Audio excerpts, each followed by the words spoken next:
An author once said that every person's life is worthy of a novel. Unfortunately, though, seldom, when their stories are told, are the most amazing parts revealed. Welcome, friends, to where we give you the entire amazing story. James' life had spiraled completely out of control.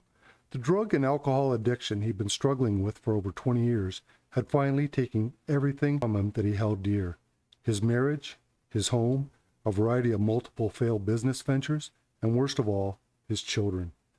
It was the fall of 2008 when James hit rock bottom, after years of putting in 20-hour days in a desperate attempt to keep his business from falling into bankruptcy. Now, for the past 2 weeks, he'd also been homeless, forced to spend his evenings lying on the couch of a friend, who was also his current drug supplier. Life hadn't always been this way for James. Always a hard worker, highly intelligent, and a terrific student, he'd breezed through school, and even attended university for a time, planning to obtain a degree in business. But after becoming bored with his studies and eager to enter the business world, he'd ventured out on his own, jumping from one job to another, picking up ideas from each failed experience while enjoying only a small amount of success. But that was then, and this was now.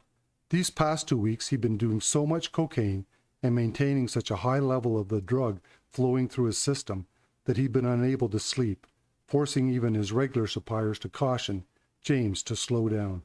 Yet all he could think of every day was, where am I going to score another hit? When his dealer friend returned to the apartment one evening, James was amazed to find that he refused to sell any drugs to him. Whoever heard of a drug dealer refusing to sell to a client, James argued. But his friend just shook his head and turned away. No, you haven't slept in over 2 weeks. You look like hell, and I want you to stay in tonight and try to get some sleep. In disbelief, James fell back into a chair and waited until his friend turned in. Finally, he was able to sneak out and drove desperately through the city, trying to locate one of the other pushers who'd helped feed his addiction over the years. Amazingly, though, one after another, they each refused to sell to him too. Unbeknownst to James, they'd all been contacted earlier in the evening by his roommate and told that under no circumstances, if James were to come around, were they to sell him a single rock. In disbelief, James offered to pay up to $100 for just $5 worth of the drug. Yet still they wouldn't budge. In fact, the last pusher finally told James, "Listen, I don't care how much you offer me. I'm not selling you anything." He looked down at the floor and shook his head in exasperation. "James, man, you don't understand. You're my friend and our only hope." Defeated and in disbelief, James returned to the apartment and found his roommate waiting for him. "Well, how did that go?" he smiled.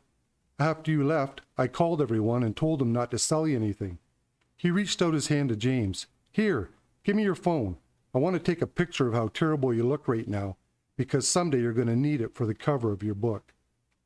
Years later, James said of the experience, "That night before I finally fell asleep, I had only one prayer. I said, God, I want to wake up tomorrow morning and never have the desire to do drugs again." And you know what? The next morning, and you have to realize this is after years of crack addiction, I go, wow, something really is different. My desire to get high was completely gone.